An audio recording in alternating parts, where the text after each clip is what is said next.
What's up, y'all? One Piece One Life here, and guys, it may be time to get a little toxic. See, a few weeks ago, I made a video about the best things about the Egghead Island arc. Now, this is part of a series that I'm hoping I can go back and do for the rest of the arcs in the series eventually, but I already did the best and worst things of Wano Country, and this was the best things about Egghead. But because I'm doing the best and worst of each arc, that's what this video is going to be, the worst, because you just gotta compliment it. Now, I will say, people who've been with me for a while must know that Egghead, in my opinion, has to be a top 5, even arguably a top 3 arc in the series. So needless to say, it's not gonna be a lot that I don't like about it. But even with that said, I think I generated a decent list here just cause, you gotta be able to critique something. See, because I genuinely believe that if you can't critique even the things that you love, that you adore, you're either a purposeful fool or an accidental fool,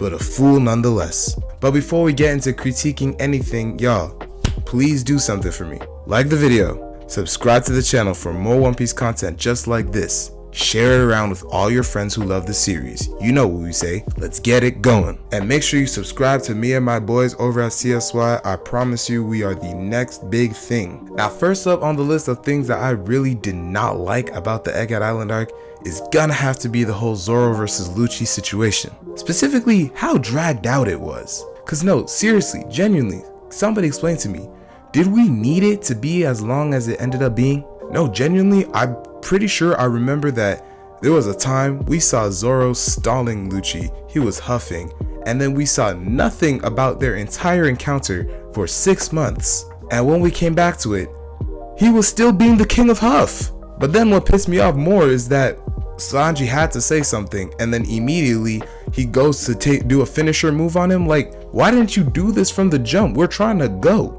Like, I'm sorry, genuinely that section of the story didn't make sense because obviously we know that Oda was just doing it to stall time, pad time, whatever. But at the same time, it's just dumb for the character. Like, he knows that we're on a mission to actually leave.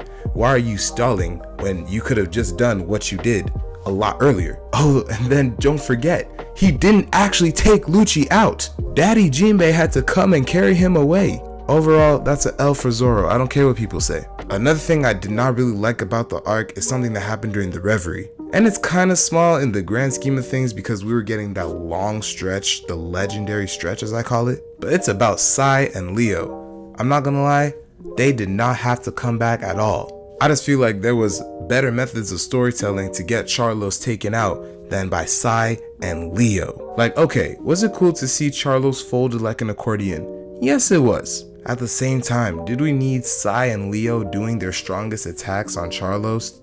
I think the answer is no. Also because a lot of good storytelling, I feel, or at least character writing, could have come out of somebody, a bit more relevant actually standing up to the Celestial Dragons. Like, say, if this is already around the same time that the Revs are doing their whole thing, since when Kuma was being ordered to attack, that's when Morley came and got him. At that point, we could have just seen somebody else in the Revolutionary Army attack Charlos. Like Lindbergh or Karasu or something. Maybe even Sabo. Imagine if Luffy hit him and then Sabo, Luffy's brother, hit him after. I don't know, maybe that's nitpicky. Now for the next thing, this is something that actually genuinely makes me mad for the character. And it's about what Zoro said at the end of chapter 1124. Now, I already talked about it when that chapter came out and I made a short about it, but I'm gonna talk about it again because that was so dumb. Like, genuinely, Zoro talking about, oh, Luffy shouldn't be sad that Vegapunk died. He was just some random old man. Luffy's an emperor now. He has more important things to worry about. What? Not only is that wildly insensitive, but that's just not in Zoro's character writing. Am I tripping? Like, I get it. Some people will try to argue, oh, Zoro's always been like this, the vice captain, the voice of reason.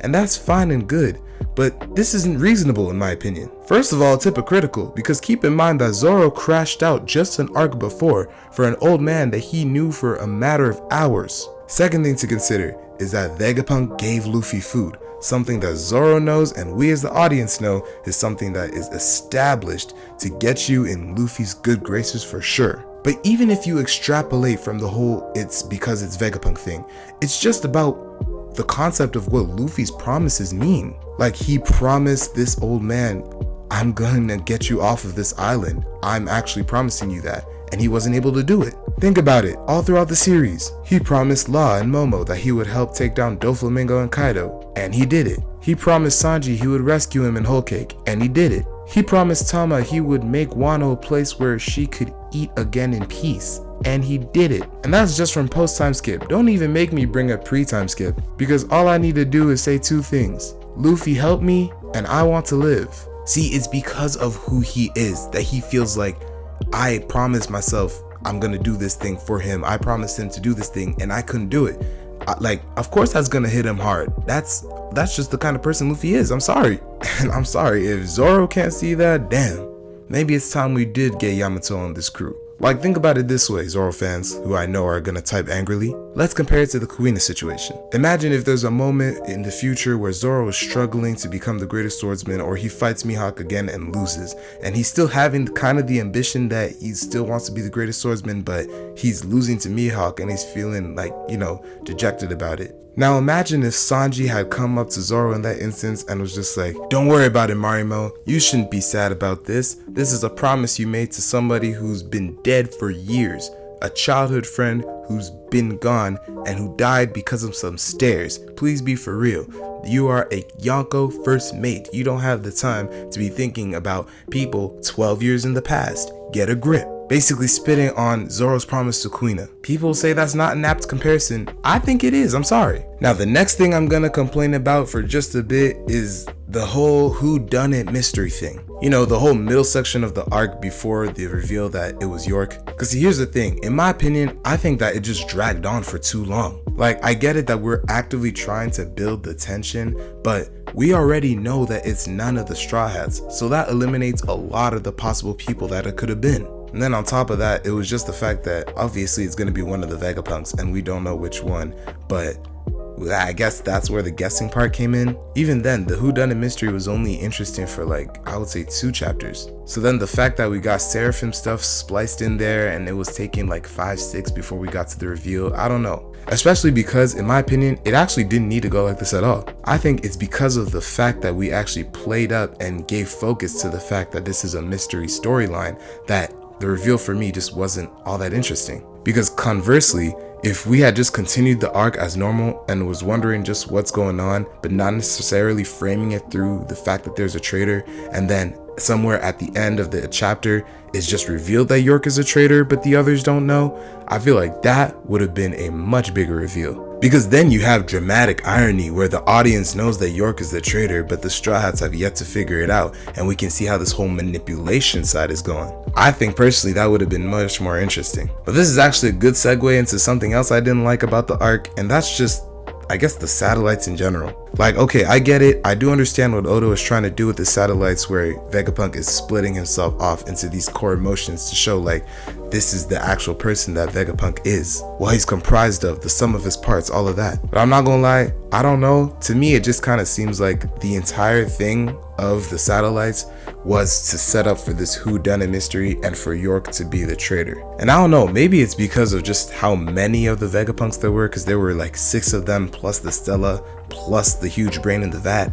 Maybe it's because of that, but maybe if there were less, I would have cared about them more. Because fair enough, I really do like Lilith, that is true. And I will maintain that Shaka was taken too soon. RIP, man. But in my opinion, both Pythagoras and Edison were irrelevant. Genuinely, what did Pythagoras even do in that arc? He died so early on. And Atlas, okay, Atlas did some cool things, I guess. Obviously, most notably, trying to hold off Nuzjuro, which, keep in mind, did not work for more than 5 seconds. But I'm not gonna lie, Atlas lost me when they said she was the size of Kaido, but then got one-shotted by Lucci. Now, another minor thing that I kind of want to talk about in this section is also just the end of the arc itself. And by that I mean some of the chapters of Vegapunk's speech. Overall, I think that the speech in concept and in theory was a good idea because it primes the world to know the information that they need to know, to move forward with the story. With that said, the argument exists, what do they actually know, considering that Vegapunk didn't tell them the main piece of information that actually could have been helpful, which is that all that you're experiencing is the world government's faults. But I digress. I've talked about that enough in other videos, like my one where all I did was hate on Vegapunk for 10 minutes. And I don't know, I just feel like in general, because we were intersplicing it with, the whole escape with the giants, trying to get away from the Gorosei, and then cutting around to see what everybody in the world is doing, The cutting around I like just to see, wow, like this is how big the scope of One Piece is. But in terms of the information itself, I just felt like we weren't actually getting anywhere with successive chapters. Though it's true, I maintain the fact that the world is gonna sink again may actually be a hype plot point to deal with for the future, as well as the reveal that Joy Boy was the first pirate. That was decently interesting. Now the next thing is gonna be from me just as a Sanji fan, and that's not getting more of Sanji versus Kizaru.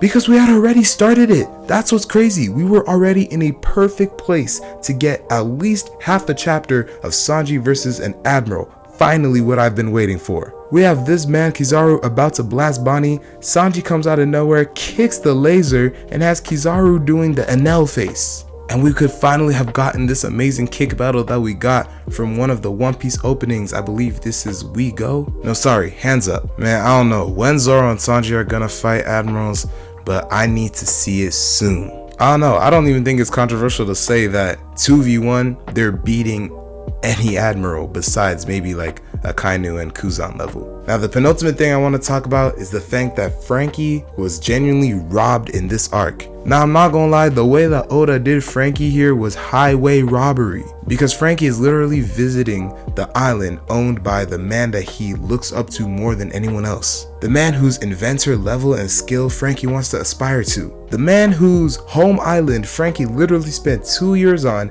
training and using his blueprints to improve himself. And we didn't get any extended actual thing for Frankie? Not even an upgrade? Because genuinely Frankie had 2 hype showings in this entire arc. Funnily enough, both of them were attacking Luffy. The first when he used Strong Right to punch Luffy out of the way so that Luffy didn't get impaled by Saturn's spider leg. And then the second when he joined in with Sanji and Bonnie to attack Luffy to get Mars out of the way. I'm not gonna lie, yeah, he was done dirty, and if anything, the way that Elbaf is starting, I'm really worried for Usopp too. So y'all just keep that in mind. Remember what was done to Frankie on this day, or I guess on these last 2 years. The last thing I want to talk about is just genuinely Saturn's uselessness. Saturn himself as a villain is not a good villain. I'm sorry to say it. Saturn was just the incarnation of evil that needed to be there for Bonnie and Kuma's storyline. Cause genuinely, there's nothing written about Saturn specifically that if you replace with any of the other Gorosei,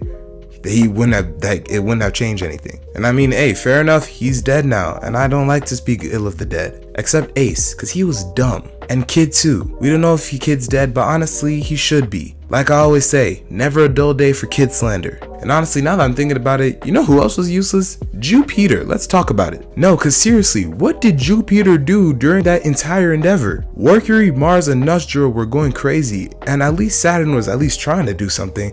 I genuinely don't think that there was a single moment that Jupiter actually did anything useful. I mean, who knows? Maybe Oda just didn't have a plan for his character. I mean, he literally ripped the sandworm straight out of Dune 2. But yeah, guys, a little short video, but I just wanted to go over the things that I personally did not like about Egghead. It was a solid arc, but even the best of arcs has their problems, as we'll see when I continue this series eventually. But what was your top 3 worst things that you did not like about Egghead? Dare I say it? You could have even hated it. I think hate's a strong term personally, but do you? But for real, I want to know what you think about my list and anything else that you actually didn't like.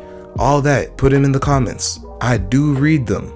I may not respond, but I do read them. That's the end of the video, y'all. But before we go, one more thing. Actually, more like 3 more things. But you already know what the 3 things are. Like the video, subscribe to the channel for more One Piece content just like this every week, and share it around with all your friends who love this series, or anime and manga in general. Well, maybe they'll love me.